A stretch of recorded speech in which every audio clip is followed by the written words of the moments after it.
یہ کہانی ایک ایسے انسان کی ہے جو ہمیشہ اندھیروں سے ڈرتا رہا، مگر اسے حقیقت تب ملی جب اسے معلوم ہوا کہ بعض اوقات انسان کا سب سے بڑا خوف اس کا اپنا بنایا ہوا سایہ ہوتا ہے۔ ایک خاموش بستی میں عہد نام کا ایک نوجوان رہتا تھا۔ وہ بچپن سے ہی بہت حساس طبیعت کا مالک تھا۔ چھوٹی چھوٹی باتیں اس کے دل پر اثر کر جاتی تھیں۔ اگر کوئی اس سے سخت لہجے میں بات کرتا تو وہ کئی دن تک اداس رہتا۔ اگر زندگی میں کوئی مشکل آتی تو وہ فوراً بدترین انجام کے بارے میں سوچنے لگتا۔ آہستہ آہستہ اس کے اندر خوف نے جگہ بنانی شروع کر دی۔ وہ ہر وقت کسی نہ کسی فکر میں مبتلا رہتا، کبھی مستقبل کا خوف، کبھی ناکامی کا ڈر، کبھی لوگوں کے چھوڑ جانے کا خیال۔ لوگ اسے سمجھاتے کہ اتنا مت سوچو، مگر وہ اپنے خیالات سے آزاد نہیں ہو پاتا تھا۔ اسے اکثر لگتا کہ جیسے زندگی کے ہر راستے پر کوئی اندھیرا اس کا انتظار کر رہا ہے۔ وقت گزرتا گیا اور عہد کی بے چینی بڑھتی گئی۔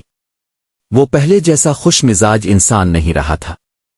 اب وہ محفلوں میں بھی خاموش رہتا، اکیلے میں بھی بے سکون رہتا اور راتوں کو دیر تک جاگتا رہتا۔ ایک رات اس کی بے چینی بہت بڑھ گئی۔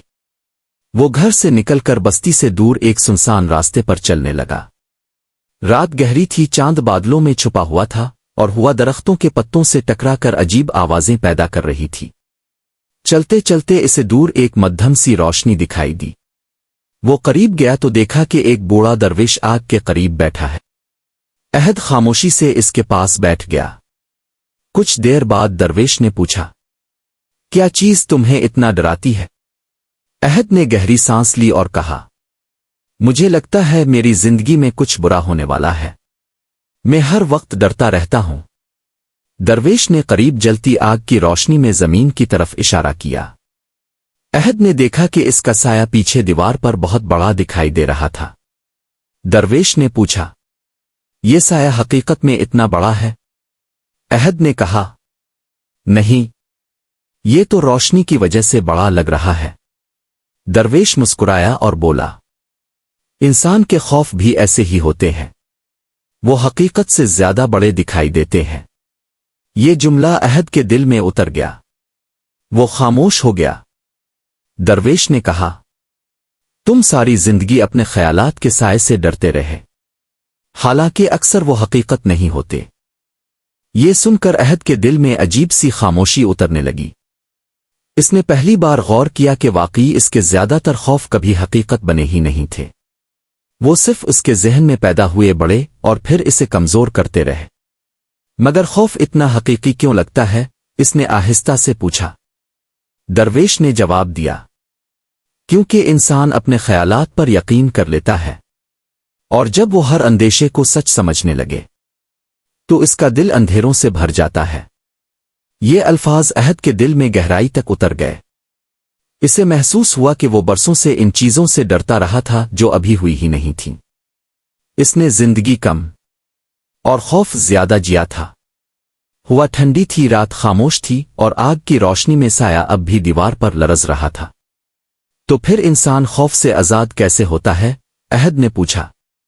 درویش نے نرمی سے کہا، حال میں جینا سیکھ کر، اپنے رب پر یقین کر کے، اور یہ سمجھ کر کہ ہر خیال حقیقت نہیں ہوتا، کیونکہ جو انسان ہر وقت اندیشوں میں جیتا رہے وہ زندگی کے خوبصورت لمحے کھو دیتا ہے۔ یہ جملہ عہد کے دل میں اتر گیا۔ اسے پہلی بار محسوس ہوا کہ وہ واقعی زندگی کو محسوس کرنا بھول گیا تھا۔ وہ ہمیشہ آنے والے کل کے خوف میں آج کو کھوتا رہا تھا۔ کافی دیر خاموش رہنے کے بعد اس نے دھیمی آواز میں کہا، میں سمجھ گیا۔ درویش نے پوچھا، کیا؟ عہد نے جواب دیا کہ میں اندھیروں سے نہیں ڈرتا تھا، میں اپنے ہی بنائے ہوئے سائے سے ڈرتا رہا۔ اس رات کے بعد عہد کی زندگی آہستہ آہستہ بدلنے لگی۔ اس نے سوچنا بند نہیں کیا، مگر اب وہ ہر خیال پر یقین نہیں کرتا تھا۔ اگر کوئی خوف آتا تو وہ خود سے پوچھتا، کیا یہ حقیقت ہے؟ صرف میرا سایہ؟ آہستہ آہستہ اس کے دل کی بے چینی کم ہونے لگی۔ اب وہ راتوں کو سکون سے سونے لگا، لوگوں کے درمیان ہنسنے لگا اور زندگی کو پہلے سے زیادہ محسوس کرنے لگا۔ کچھ مہینوں بعد کسی نے اس سے پوچھا، تم اتنے پرسکون کیسے ہو گئے؟ وہ مسکرایا اور بولا، میں نے اپنے سائے سے ڈرنا چھوڑ دیا۔ سبق: انسان اکثر حقیقت سے نہیں، اپنے خیالات سے ڈرتا ہے، اور جب وہ ہر اندیشے کو سچ مان لے تو اس کے دل کا سکون ختم ہو جاتا ہے۔ مگر جو انسان حال میں جینا اور اپنے رب پر یقین کرنا سیکھ لے، وہ اپنے خوف کے سائے سے آزاد ہو جاتا ہے۔